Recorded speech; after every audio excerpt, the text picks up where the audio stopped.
Hello students, welcome to UPCSS O level M4R5 series का lecture number 3 है। और हम पिछले वीडियो में introduction to internet of things, characteristics of IoT, how IoT work and IoT applications, इन सभी topic को कंप्लीट कर चुके हैं। हमारा अगला टॉपिक है बिल्डिंग ब्लॉक ऑफ आईओटी। तो चलिए स्टार्ट करते हैं। तो बिल्डिंग ब्लॉक ऑफ आईओटी क्या है? तो देखिए, बिल्डिंग ब्लॉक ऑफ आईओटी कुछ नहीं है। आईओटी का जब हम सेटअप करते हैं तो उस सेटअप में कौन कौन सी चीज़ें यूज की जाती हैं वही मिलकर के हमारा बनता है बिल्डिंग ब्लॉक ऑफ आईओटी। ठीक है, इसमें कई सारे कंपोनेंट होते हैं। बाकी हमने पिछले वीडियो में भी देखा था कि आईओटी में 4 कंपोनेंट जो होते हैं वो इंपॉर्टेंट होते हैं, लेकिन 4 इंपॉर्टेंट होने के अलावा इसमें और भी कई सारी चीज़ें होती हैं जिन्हें हम धीरे धीरे करके और डिटेल में समझते रहेंगे। ठीक है, तो यहाँ पर बिल्डिंग ब्लॉक ऑफ आईओटी में 4 चीज़ें आईओटी सिस्टम के बिल्डिंग ब्लॉक को बनाती हैं, जिसमें sensor, processor, gateway and application. तो ये 4 चीज़ें मिलकर के आईओटी का बिल्डिंग ब्लॉक बनाती हैं। तो ये 4 कंपोनेंट हैं एक्चुअली आईओटी के। ठीक है, फिर उसके बाद एक उपयोगी आईओटी सिस्टम बनाने के लिए इनमें से प्रत्येक नोड की अपनी एक विशेषता होती है। तो यहाँ पर उनके बारे में थोड़ा डिटेल में बताया गया है। वैसे तो हम सेंसर्स के बारे में पिछले वीडियो में समझ चुके थे, लेकिन यहाँ पर एक बार फिर से, और ये डेफिनेशन थोड़ा अलग टाइप की है, वो भी सही थी, ये भी सही है। ठीक है, देखिए, सेंसर आईओटी डिवाइस के फ्रंट एंड होते हैं। फ्रंट एंड का मतलब ये कि किसी भी आईओटी सिस्टम में, ठीक है, जो सेंसर होते हैं वो फ्रंट एंड होते हैं, यानी कि स्टार्टिंग एक तरह से यहीं से होती है। ठीक है, स्टार्टिंग यहीं से होती है। तो यहाँ पर ये फ्रंट एंड कहलाते हैं, जिनका मुख्य कार्य सराउंडिंग यानी कि आसपास की आवश्यक डेटा रिसीव करना और इसे आगे डेटाबेस या प्रोसेसिंग सिस्टम तक पहुंचाना होता है। सेंसर का काम बेसिकली क्या है? अपने एनवायरनमेंट से आसपास की चीज़ों को डिटेक्ट करना, सेंस करना, और वो जो डेटा है वो प्रोसेसिंग सिस्टम तक उसको पहुंचाना। ये काम किसका हो गया? सेंसर का हो गया। सेंसर रियल टाइम में डेटा को कलेक्ट करते हैं और फिर आगे उस डेटा को प्रोसेस के लिए भेज दिया जाता है। ठीक है, सेंसर क्या करते हैं? सेंसर बेसिकली डेटा को कलेक्ट करते हैं। ध्यान रखना, डेटा को कलेक्ट करने का काम किसका होता है? सेंसर का होता है। और ये जितनी भी चीजें हम पढ़ रहे हैं, ठीक है, जो भी हम थ्योरेटिकल नोट्स पढ़ रहे हैं, इन चीजों को आप रटने की कोशिश नहीं करना, अच्छी तरीके से समझने की कोशिश करना। ठीक है, क्योंकि इससे रिलेटेड एमसीक्यू पूछे जाएंगे। ठीक है, एमसीक्यू क्वेश्चन होंगे, 100 एमसीक्यूज होंगे। आपको पता है ओ लेवल के एग्जाम में एक प्रैक्टिकल होगा और एक थ्योरी होगा। तो जो थ्योरी होगा उसमें टोटल 100 एमसीक्यूज होंगे। ट्रू फॉल्स वगैरह कुछ नहीं होगा, टोटल एमसीक्यू ही होंगे, यानी मल्टीपल चॉइस क्वेश्चन होंगे। क्वेश्चन और उसके 4 ऑप्शन, इस तरह से 100 क्वेश्चन होंगे। तो वहां पर जो डेफिनेशन अगर आप रट्टा मार के पढ़ाई करते हैं तो वहां पर आपको दिक्कत हो सकती है। तो इसलिए हर एक चीज को अच्छे से समझना है। तो सेंसर बेसिकली क्या है? फ्रंट एंड होते हैं, ठीक है, किसी भी आईओटी इकोसिस्टम में।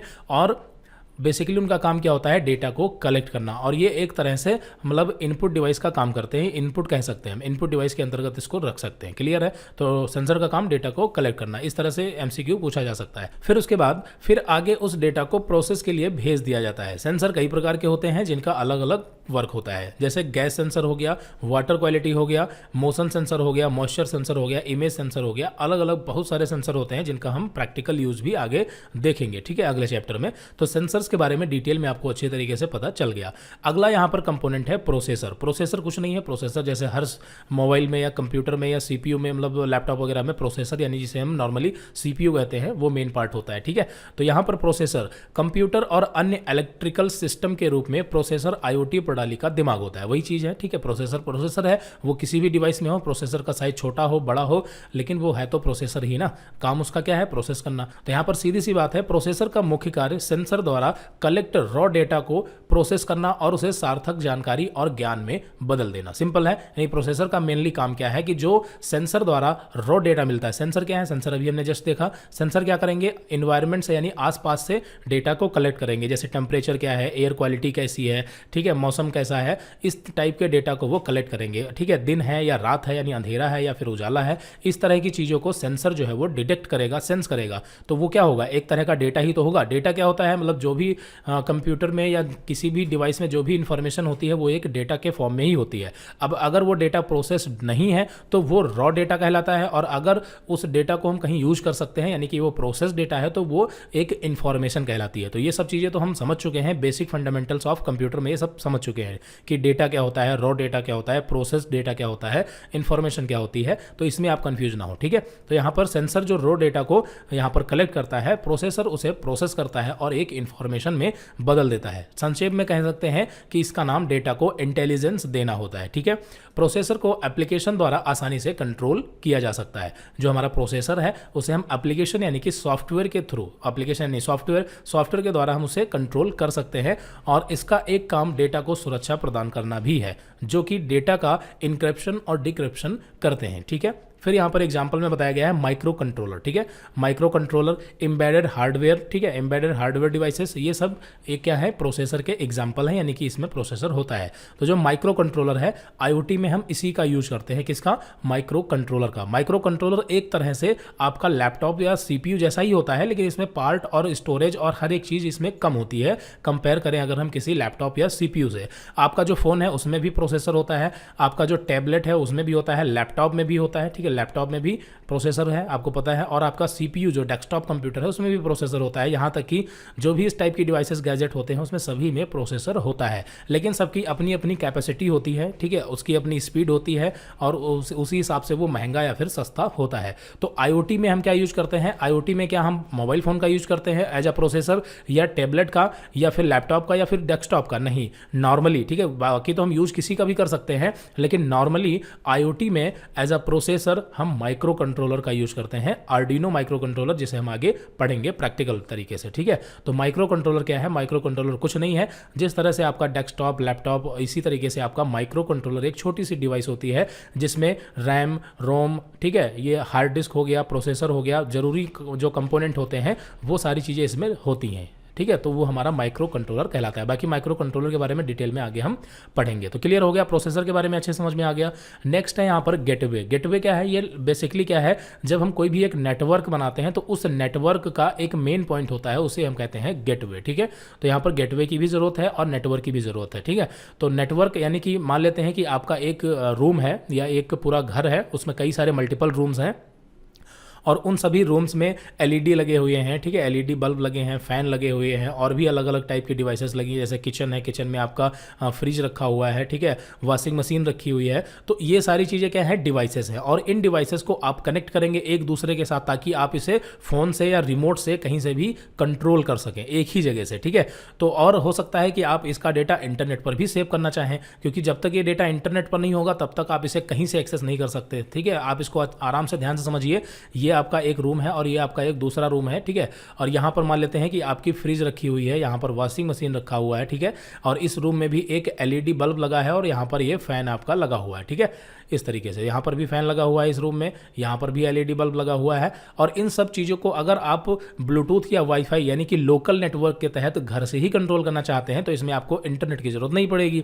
आप इनको एक दूसरे के साथ जो भी जरूरी हार्डवेयर और सॉफ्टवेयर है उनका यूज करके आप इनको एक दूसरे के साथ कनेक्ट कर सकते हैं और अपने मोबाइल से या रिमोट से या किसी भी चीज़ से वाईफाई या ब्लूटूथ नेटवर्क के जरिए एक्सेस कर सकते हैं, सिंपल है, ठीक है। लेकिन इसी चीज़ को अगर आप कहीं दूर बैठ करके भी एक्सेस करना चाहते हैं तो फिर ये जो आपने नेटवर्क बनाया है इसका एक मेन पॉइंट होगा जो कि इस डेटा को, ठीक है, इस डेटा को इंटरनेट पर ले जाएगा, कनेक्ट करेगा, तो वो यहाँ पर गेटवे करेगा, ठीक है। गेटवे यही हो गया कि आपके जो भी डिवाइसेस हैं जो नेटवर्क किसी भी नेटवर्क के थ्रू, लोकल नेटवर्क के थ्रू कनेक्ट है, उन सभी को आपको एक जगह लेके आना है और वहां से वो सारा का सारा डेटा जो है वो आपका इंटरनेट पर चला जाएगा और फिर आप उसे कहीं से भी एक्सेस कर सकते हैं, यानी कि ऑनलाइन इंटरनेट के थ्रू। क्लियर है, तो गेटवे का क्लियर हो गया। गेटवे जो कि मतलब यहाँ पर देखिए इसकी डेफिनेशन पढ़ते हैं, इसका मुख्य कार्य प्रोसेस किए गए डेटा को राउट करना और उचित उपयोग के लिए उचित डेटाबेस या नेटवर्क स्टोरेज में ट्रांसफर करना है, सिंपल है, ठीक है। यानी कि जो डेटा है उसे डेटाबेस में, नेटवर्क स्टोरेज का मतलब कि ऑनलाइन, ठीक है, कहीं भी उसे ट्रांसफर करना है। दूसरे शब्दों में गेटवे डेटा के साथ कम्युनिकेशन में हेल्प करता है। आईओटी सिस्टम के लिए कम्युनिकेशन एंड नेटवर्क कनेक्टिविटी आवश्यक है। एग्जांपल लैन, मैन और वैन या जो भी नेटवर्क है इन सभी की कनेक्टिविटी जो है इंपॉर्टेंट है और गेटवे का काम जो है वो हमने आपको बता दिया। क्लियर है, आगे बढ़ते हैं। बाकी नेटवर्क के बारे में हम और अच्छे से समझेंगे, पूरा एक टॉपिक है टाइप्स ऑफ नेटवर्क का। फिर उसके बाद यहाँ पर चौथा कंपोनेंट है एप्लीकेशंस। एप्लीकेशन बेसिकली क्या है, ये एक सॉफ्टवेयर हो सकता है, ठीक है, या फिर हम कहें ये एक सॉफ्टवेयर ही होता है जिसे किसी ना किसी डिवाइस पर इंस्टॉल करके वहां से हम उसको एक्सेस कर सकते हैं। चलिए यहाँ पर डेफिनेशन पढ़ते हैं फिर आपको समझ में आएगा। तो एप्लीकेशन आईओटी सिस्टम का एक दूसरा छोर है, ठीक है। यहाँ पर एप्लीकेशंस आईओटी सिस्टम का एक दूसरा छोर है। एप्लीकेशन कलेक्ट किए गए सभी डेटा का उचित उपयोग करता है और यूजर्स को उस डेटा के साथ इंटरैक्ट करने के लिए इंटरफेस प्रदान करता है। इंटरफेस का मतलब जहां से हम उस चीज़ को, उस कंट्रोल सिस्टम को एक्सेस कर सकते हैं, ठीक है। ये एप्लीकेशन क्लाउड बेस्ड एप्लीकेशन हो सकते हैं। क्लाउड बेस्ड का मतलब कुछ नहीं है, क्लाउड बेस्ड यानी कि जहां पर आप इंटरनेट से जुड़े होंगे और आपका जो डेटा है वो क्लाउड स्टोरेज पर होगा। क्लाउड स्टोरेज क्या होते हैं, तो इसका एक दो एग्जाम्पल बता देते हैं। जैसे अगर आप अपने मोबाइल फ़ोन से कोई भी फोटो क्लिक करते हैं, तो अगर वो फोटो आपके लोकल फ़ोन में होगा, ठीक है, तो आप सिर्फ उसी फ़ोन से ही उस फोटो को एक्सेस कर सकते हैं। लेकिन अगर आप उस फोटो को किसी ऐसे क्लाउड स्टोरेज पर अपलोड कर देते हैं, जैसे गूगल ड्राइव हो गया, ठीक है, गूगल ड्राइव के बारे में आपको पता होगा, तो गूगल ड्राइव पर अगर आप उस फोटो को अपलोड कर देते हैं, तो फिर आप उसको यूज़र आईडी पासवर्ड यानी कि जीमेल के जरिए किसी भी डिवाइस से, फ़ोन या कहीं से भी आप उसको एक्सेस कर सकते हैं, ठीक है। तो ये होता है क्लाउड बेस्ड स्टोरेज या फिर क्लाउड बेस्ड एप्लीकेशन। क्लियर है? तो क्लाउड का मतलब आप समझ लेना, क्लाउड मतलब सीधी सी बात है, क्लाउड जहाँ पर इंटरनेट और मतलब इंटरनेट के साथ में आपका कंप्यूटर या डिवाइस होती है, ठीक है। मतलब डिवाइस स्टोरेज ये सब तो होता ही है, बस क्लाउड का मतलब सीधा है कि वो कंप्यूटर, वो डिवाइस पर्टिकुलर हमेशा जो है वो इंटरनेट से जुड़ी ही रहती है, बस वही होता है क्लाउड बेस्ड। तो यहाँ पर क्लाउड बेस्ड एप्लीकेशन हो सकते हैं जो कलेक्ट किए गए डेटा को प्रस्तुत करने के लिए जिम्मेदार होते हैं। एप्लीकेशन यूजर द्वारा कंट्रोल होता है। एग्जाम्पल स्मार्ट होम एप्स, ठीक है। स्मार्ट होम एप्स यानी कि आपके रूम में जो भी एलईडी या बल्ब लगे हैं, तो उसे आप अपने फ़ोन से भी कंट्रोल कर सकते हैं। तो फ़ोन से कंट्रोल करने के लिए ऐप यानी कि सॉफ्टवेयर की जरूरत होगी, वही एप्लीकेशन है। तो उसे आप अपने मोबाइल फ़ोन में भी इंस्टॉल कर सकते हैं, ठीक है। उस ऐप को या कंप्यूटर में भी इंस्टॉल कर सकते हैं, कहीं भी इंस्टॉल करके उससे एक्सेस कर सकते हैं। Security system control application, industrial control hub application, ये सब चीज़ें जो है मतलब एक तरह से सॉफ्टवेयर ही है जिसे आप कैसे भी एक्सेस कर सकते हैं। क्लियर है? तो एप्लीकेशंस के बारे में क्लियर हो गया। एप्लीकेशंस जहाँ से हम पूरे मतलब इकोसिस्टम को कंट्रोल करते हैं, आईओटी इकोसिस्टम को, ठीक है। इकोसिस्टम क्या है अभी जस्ट इसके बाद हम देखने वाले हैं। तो यहाँ पर अगर हम शॉर्ट में कहें तो यहाँ पर एक डेफिनेशन हमने और दे दी है। यदि हम आईओटी के एलिमेंट को संक्षेप में समझते हैं तो हम कह सकते हैं कि सेंसर द्वारा कलेक्ट रॉ डेटा को, ठीक है, सेंसर द्वारा कलेक्ट रॉ डेटा को प्रोसेसर को ट्रांसफ़र किया जाता है, ठीक है, प्रोसेसर को ट्रांसफ़र किया जाता है। प्रोसेसर रॉ डेटा को मीनिंगफुल इंफॉर्मेशन में कन्वर्ट कर देता है और फिर गेटवे डिवाइसेस कनेक्टिविटी के माध्यम से रिमोट क्लाउड एप्लीकेशन या डेटाबेस सिस्टम में ट्रांसफ़र कर देता है। सिंपल है। अगर इसका हम एक एग्जांपल लेके बताएं तो आप सिंपल से ऐसे समझ सकते हैं कि आपका रूम है और रूम में आपने टेम्परेचर सेंसर लगा दिया। रूम में आपने क्या लगा दिया, मान लेते हैं टेम्परेचर सेंसर लगा दिया, और उसको आपने नेटवर्क के थ्रू अपने मोबाइल से मतलब कनेक्ट कर लिया, अपने मोबाइल फ़ोन से कनेक्ट कर लिया, ठीक है।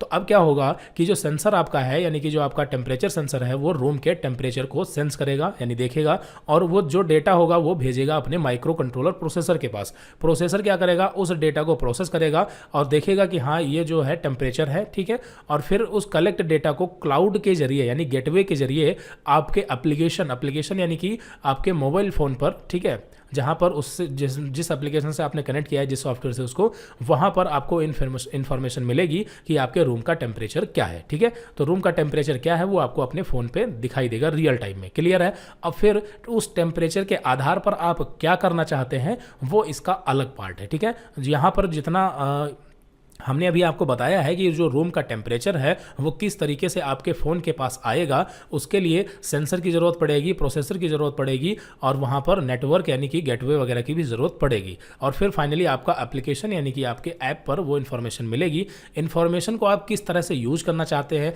आप किसी फ्रेंड को बताना चाहते हैं कि रूम का टेम्परेचर इतना है, या उस रूम के टेम्परेचर के आधार पर आप कोई डिसीजन लेना चाहते हैं, एसी या फैन ऑन ऑफ करना चाहते हैं, वो डिसीजन आपको लेना होता है, ठीक है। तो ये इसका अलग पार्ट है। इस अगर आप ये डिसीजन भी नहीं लेना चाहते तो इसके आगे जो यूज होता है वो एक्चुएटर्स यूज होते हैं। एक्चुएटर्स क्या होते हैं वो हम आगे समझेंगे, ठीक है। एक्चुएटर्स ये अलग पार्ट है। जैसे टेम्परेचर मान लेते हैं कि आपका रूम का जो टेम्परेचर है वो मान लेते हैं 25 डिग्री के आसपास पहुंच गया, तो आप चाहते हैं कि रूम में फैन जो है वो ऑन हो जाना चाहिए, तो फैन को ऑन करने के लिए उसमें हम एक्चुएटर्स रिले वगैरह यूज करते हैं, तो ये इसका अलग पार्ट हो जाता है, उसके बारे में हम आगे पढ़ेंगे, ठीक है। चलिए, तो यहाँ पर ये चीज़ आपको समझ में आ गई। फिर यहाँ पर हम बात करते हैं IoT इकोसिस्टम में। अब इकोसिस्टम क्या है, देखिए इकोसिस्टम कुछ नहीं है, इकोसिस्टम एक टर्म है जो कि यूज की जाती है, बाकी इसका मतलब सेटअप ही होता है। जैसे IoT सेटअप आपका एक पूरा स्मार्ट होम है। स्मार्ट होम कैसे माना जाएगा, जहां पर आपके डोर यानी कि जो आपके दरवाजे घर के हैं, आपके LED बल्ब, फैन और जितने भी इक्विपमेंट हैं इलेक्ट्रॉनिक वगैरह, वो सब एक दूसरे के साथ कनेक्ट हों, ठीक है। जैसे आप अपने मोबाइल फ़ोन से या किसी भी रिमोट से एक्सेस कर सकें, तो उसे हम क्या कहेंगे, उसे हम एक स्मार्ट होम कहेंगे, या फिर हम ऐसे कह सकते हैं कि वहाँ पर IoT इकोसिस्टम का सेटअप किया गया है। तो वही होता है IoT इकोसिस्टम, और कुछ नहीं है। इकोसिस्टम को लेके आप कंफ्यूज ना हो, इकोसिस्टम एक टर्म है, यहाँ पर डिफाइन भी किया गया है। देखिए पढ़ते हैं यहाँ पर, तो IoT इकोसिस्टम डिफरेंट टाइप के डिवाइसेस का एक कनेक्शन है। यानी IoT इकोसिस्टम क्या है, अलग अलग टाइप की जो डिवाइसेस होती हैं उसका एक कंप्लीट कनेक्शन, यानी कि IoT सेटअप ही IoT इकोसिस्टम कहलाता है, जो डेटा को एनालाइज करता है और नेटवर्क पर एक दूसरे के साथ कम्युनिकेट करता है। IoT इकोसिस्टम में यूजर स्मार्ट डिवाइसेस जैसे कि स्मार्टफोन, टैबलेट या सेंसर, इन सब चीज़ों का इस्तेमाल करता है, और ये सारी चीज़ें एक नेटवर्क से जुड़ी होती है। ठीक है, नेटवर्क से जुड़ी डिवाइसेस को कमांड या फिर रिक्वेस्ट सेंड करता है। डिवाइसेस सेंड किए गए कमांड या रिक्वेस्ट को एनालाइज करने के बाद यूजर को इन्फॉर्मेशन वापस भेजता है। ठीक है, यानी कि अभी थोड़ी देर पहले जो हमने एक रूम का एग्जांपल लेके आपको एग्जैक्टली बताया था, यहाँ पर भी वही चीज़ है। अब आप सोच रहे होंगे कि जितना भी अभी हमने पढ़ा है अभी तक, वहाँ पर चीज़ें बार बार रिपीट हो रही हैं, कुछ चीज़ें जो है वो रिपीट हो रही है। जैसे कि यहाँ पर जो डेफिनेशन हमने अभी पढ़ी है, ऐसी इस टाइप की मिलती जुलती डेफिनेशन हमने पहले भी पढ़ी है। लेकिन यहाँ पर ये जितने भी टॉपिक हैं ये सब एक ही हैं, लगभग एक ही चीज़ है, लेकिन हर बार हमें इसमें कुछ ना कुछ नए वर्ड, नई टर्म्स यहाँ पर देखने को मिलती हैं। बस उन्हीं के बारे में हमें समझना है, क्योंकि ये सब चीज़ें थ्योरेटिकल बेस है। ठीक है, तो थ्योरी में ये सब चीज़ें तो आपको इस तरीके से पढ़नी ही है। बाकी मेन यहाँ पर हमारा जो वर्क है वो तो प्रैक्टिकल में होगा। ठीक है, फिर उसके बाद यहाँ पर कंपोनेंट ऑफ IoT इकोसिस्टम। अब यहाँ पर देखिए IoT इकोसिस्टम के कंपोनेंट, तो IoT इकोसिस्टम के कंपोनेंट कहें या IoT सेटअप के, मतलब IoT के कंपोनेंट कहें, बात तो वही है ना। तो यहाँ पर हमें एक बार फिर से गेटवे और कुछ यहाँ पर चीज़ें और पढ़ने को मिलेंगी। जैसे IoT इकोसिस्टम में remote, dashboard, network, gateway, analysis, ठीक है, analytics, data storage and security. अब यहाँ पर कुछ एक दो वर्ड बढ़ गए, जैसे यहाँ पर डैशबोर्ड एक्स्ट्रा हो गया। ठीक है, तो ये सब चीज़ें हैं, इन्हीं के बारे में हमें पढ़ना है। तो देखिए IoT इकोसिस्टम में वे सभी एलिमेंट शामिल हैं जो बिजनेस, गवर्नमेंट या कंज्यूमर को अपने IoT डिवाइसेस से जुड़ने में सक्षम बनाते हैं। IoT न केवल उपकरणों और वस्तुओं के बीच कनेक्टिविटी को बदल रहा है, बल्कि यह लोगों को आसानी से रिमोट एक्सेस प्राप्त करने की अनुमति भी दे रहा है। ठीक है, तो देखिए ये यहाँ पर जो दी गई है ये इसकी मेन लाइन है, यानी कि IoT का मुख्य रूप से मेन काम क्या है कि हमें रिमोट एक्सेस मिले। रिमोट एक्सेस का मतलब किसी भी चीज़ को कहीं से भी ऑन या ऑफ या फिर उसको कंट्रोल कर सकें। ठीक है, ठीक है, तो यहाँ पर हमें IoT क्या करता है, रिमोट एक्सेस प्रोवाइड करता है। ठीक है, उसके लिए IoT इकोसिस्टम में remote, dashboard, network, gateway, analysis and data storage and security, ये सारी चीज़ें इसमें शामिल हैं। तो यहाँ पर चलिए इनको एक एक करके समझते हैं। सबसे पहले गेटवे, तो गेटवे के बारे में जस्ट अभी हमने देखा था। गेटवे क्या है, यानी गेटवे IoT डिवाइसेस और कनेक्टेड नेटवर्क के बीच इंटरनेट ट्रैफिक को मैनेज करने के लिए एक इंपॉर्टेंट कंपोनेंट है। गेटवे प्रोटोकॉल और नेटवर्क के बीच मूव होने वाले डेटा ट्रैफिक को आसानी से मैनेज करने में सक्षम है। Different IoT devices different network protocol पर काम करती हैं। अब देखिए गेटवे बस एक टर्म है। ठीक है, गेटवे के अंतर्गत इसमें कई सारी डिवाइसेस यूज की जाएंगी, नेटवर्किंग डिवाइसेस यूज की जाती हैं, जो कि ये अलग अलग टाइप का वर्क करती हैं। ठीक है, फिर इंटरनेट एप्लीकेशन के लिए TCP/IP बेस्ड प्रोटोकॉल आमतौर पर यूज किया जाता है। तो ये तो आपको पता ही है कि इंटरनेट की जब हम बात करते हैं तो इंटरनेट में TCP और IP प्रोटोकॉल का ही इस्तेमाल किया जाता है। ठीक है, फिर उसके बाद यहाँ पर अगला जो टर्म है वो है एनालिसिस। ठीक है, यानी कि analytics. Analytics software IoT devices द्वारा जनरेट डेटा को एनालिसिस करता है। यानी एनालिटिक्स सॉफ्टवेयर जो है वो IoT डिवाइसेस, यानी कि जो हमारे सेंसर वगैरह होते हैं उससे जो जनरेट डेटा होता है उसे एनालाइज करता है। ठीक है, तो एनालिटिक्स एक टर्म है, मतलब एक तरह से समझ लीजिए कि एप्लीकेशन बेस्ड सॉफ्टवेयर है, यानी जहां पर डेटा को हमें एनालाइज करने की जरूरत पड़ती है उसी टर्म को हम एनालिटिक्स बोलते हैं। सिंपल है। ठीक है, और रिजल्ट को क्लाउड डेटाबेस में स्टोर करता है। जो हमारा रिजल्ट है वो क्लाउड डेटाबेस में स्टोर करता है। तो एनालिटिक्स का उपयोग विभिन्न प्रकार के मामलों के लिए किया जा सकता है। बड़ी कंपनीज बल्क में डेटा कलेक्ट करती हैं और भविष्य के अवसर को देखने के लिए इसको एनालाइज करती हैं ताकि वे आसानी से अधिक व्यापार उन्नति कर सकें और इसमें कुछ हासिल कर सकें। ठीक है, यानी कि सारा खेल डेटा का ही है और डेटा पर ही हमें एनालिसिस करनी पड़ती है। ठीक है, सारा खेल किसका है, डेटा का है। अगर हम बात करें डिजिटल की, डिजिटल यानी कि इंटरनेट, ठीक है, तो यहाँ पर सारा खेल डेटा का है और सारा बिजनेस जो होता है वो डेटा के फॉर्म में ही होता है। एग्जाम्पल के लिए आप जो भी यूट्यूब पर वीडियो देखते हैं, जो भी वेबसाइट सर्च करते हैं, किसी भी वेबसाइट को सब्सक्राइब करते हैं, तो वहाँ पर आपका डेटा जो है वो क्या होता है, एक तरह से शेयर होता है और इस तरह से लाखों कस्टमर, लाखों कंज्यूमर का जो डेटा है वो उस कंपनी या उस पर्टिकुलर वेबसाइट के पास पहुँचता है। फिर वो वेबसाइट या वो कंपनी क्या करती है, पर्टिकुलर उस डेटा को एनालाइज करती है और देखती है कि हमें किस डेटा से क्या बेनिफिट किस तरीके से मिल सकता है, किस तरह से वो कंपनी उस डेटा को यूज़ में ले सकती है। ठीक है, ये सारी चीज़ें होती है। ठीक है, जैसे छोटा सा एक एग्जांपल आपको दे तो मान लीजिए कि आपके पास 50,000 स्टूडेंट का डेटा है। अब वो डेटा किसी भी फॉर्म में हो, जैसे मान लेते हैं एक्सेल की सीट है और एक्सेल की सीट पे आपके पास जो है वो 50,000 स्टूडेंटों का डेटा है, जिसमें स्टूडेंट का नेम, उसका फादर नेम, उसकी क्वालिफिकेशन, कॉन्टैक्ट नंबर, उसका एड्रेस, लोकेशन, ये सारी चीज़ें मेंशन है। तो आप उसको कई तरह से एनालाइज कर सकते हैं, फिल्टर कर सकते हैं। जैसे आप देखना चाहें पर्टिकुलर अलग अलग सिटीज़ के अलग अलग लोकेशन के हिसाब से डेटा को फिल्टर करना चाहें, क्वालिफिकेशन के आधार पर डेटा फिल्टर करना चाहें, जेंडर के आधार पर डेटा फिल्टर करना चाहें, तो इसी को एनालिसिस बोला जाता है। ठीक है, ये सब चीज़ें एनालिटिक्स के अंतर्गत आती हैं। ठीक है, तो यहाँ पर जो डेटा होता है आईओटी की बात करें तो आईओटी में जो डेटा होता है ये थोड़ा अलग टाइप का होता है। ठीक है, तो ये सब चीज़ें हैं। फिर उसके बाद यहाँ पर बात करते हैं क्लाउड। तो क्लाउड क्या है, हमने क्लाउड के बारे में भी बात की। क्लाउड यानी कि जहाँ पर बात इंटरनेट की आती है। तो इंडस्ट्री ग्रेड आईओटी समाधानों को बड़े पैमाने पर रॉ और प्रोसेस डेटा को मैनेज और मैनिपुलेट करने की आवश्यकता होती है। आमतौर पर क्लाउड बेस्ड आर्किटेक्चर का उपयोग व्यावसायिक आवश्यकताओं के आधार पर उद्देश्य की पूर्ति के लिए किया जाता है। आईओटी क्लाउड इकोसिस्टम की मदद से कंपनी डिवाइसेस और एप्लीकेशन से बल्क डेटा कलेक्ट करने में सक्षम होती हैं। ठीक है, यानी कि हम लोग का जो डेटा होता है नॉर्मली वो सब ज़्यादातर क्लाउड पर ही होता है। जो भी इंटरनेट से चीज़ें हम एक्सेस करते हैं वो ज़्यादातर क्या, वो तो 100% क्लाउड पर ही होता है। क्लाउड यानी कि जो डेटा हमारा ऐसे कंप्यूटर में स्टोर हो जो कि हमेशा इंटरनेट से जुड़ा रहता है। ठीक है, तो ये हमारा क्लाउड बेस्ड आर्किटेक्चर कहलाता है। ठीक है, आगे बढ़ते हैं। अगला है user interface. User interface simple है। यूज़र इंटरफेस यह एक ऐसी विजिबल और फिजिकल हिस्सा प्रोवाइड करता है जिसे यूज़र द्वारा आसानी से एक्सेस किया जा सकता है। ठीक है, यूज़र इंटरफेस का मतलब हमने इसके बारे में थोड़ा सा देखा है, पहले भी देखा था पिछले वीडियो में। ठीक है, यूज़र इंटरफेस का मतलब जहाँ पर हमें एक आईओटी इकोसिस्टम की सारी इन्फॉर्मेशन हमें दिखाई दे, डिस्प्ले पर दिखाई दे या अलार्म के फॉर्म में दिखाई दे या कैसे भी, यानी एक तरह से हमें आउटपुट मिले। क्लियर है, तो वो होता है यूज़र इंटरफेस। डेवलपर के लिए यूज़र के अनुकूल इंटरफेस बनाना इंपॉर्टेंट है, यानी कि डेवलपर यानी जो आईओटी इकोसिस्टम को बना रहा है, डेवलप कर रहा है, उसके लिए यहाँ पर बताया गया है कि उसके लिए एक अच्छा इंटरफेस बनाना जरूरी है जिसके बिना किसी अतिरिक्त प्रयास के एक्सेस किया जा सके और यह आसान बातचीत में मदद कर सके। सिंपल है। फिर यहाँ पर अगला जो टॉपिक है यानी अगला जो टर्म है वो है डैशबोर्ड। डैशबोर्ड क्या होता है, देखिए डैशबोर्ड कुछ नहीं, डैशबोर्ड का सीधा सा मतलब है कि आपका जो आईओटी सेटअप है, ठीक है, उस आईओटी सेटअप को आप कहाँ से किस तरीके से कंट्रोल करते हैं वही डैशबोर्ड कहलाता है। ठीक है, जैसे एक छोटा सा एग्जांपल लें, जैसे मान लेते हैं कि आपका कोई एक बड़ी बिल्डिंग है, जैसे कॉलेज की बात करते हैं, किसी इंटर कॉलेज की बात करते हैं, तो इंटर कॉलेज में क्या होता है कि इंटर कॉलेज में वहाँ पर बहुत सारे इलेक्ट्रॉनिक उपकरण यूज़ किए जाते हैं, इलेक्ट्रॉनिक डिवाइसेस यूज़ की जाती है, जैसे एलईडी हो गया, फैन हो गया, हर रूम में होता है। ठीक है, और उन सब का एक कनेक्शन एक जगह से दिया जाता है। एग्जाम्पल के लिए मान लेते हैं कि आपका एक रूम है, ठीक है, पर्टिकुलर रूम है, और उस रूम में ही आपके सारी चीज़ें, यहाँ पर कंट्रोल रूम है एक तरह से कह सकते हैं। ठीक है, कंट्रोल रूम में जहाँ पर आपका जनरेटर यानी लाइट जाने के बाद जनरेटर, इन्वर्टर, बैटरा हो गया, ठीक है, और चेंज ओवर वगैरह हो गया, यानी कि जो भी चीज़ें हैं, जो बिजली का मीटर है, लाइट का मीटर है, वो सारी चीज़ें एक ही रूम में लगी हैं, यानी पूरा कनेक्शन कंट्रोल एक ही रूम से है। यानी कि कहीं भी हम लाइट देना चाहते हैं या नहीं देना चाहते हैं वो एक रूम से कंट्रोल कर सकते हैं। तो वो हमारा क्या होता है, वो हमारा डैशबोर्ड कहलाता है। सिंपल है। ठीक है, डैशबोर्ड जहाँ से हमारा पूरा कंट्रोल होता है सिस्टम का। तो डैशबोर्ड यूज़र के लिए एक आईओटी इकोसिस्टम के बारे में इंफॉर्मेशन डिस्प्ले करता है और उन्हें अपने आईओटी इकोसिस्टम को कंट्रोल करने में सक्षम बनाता है।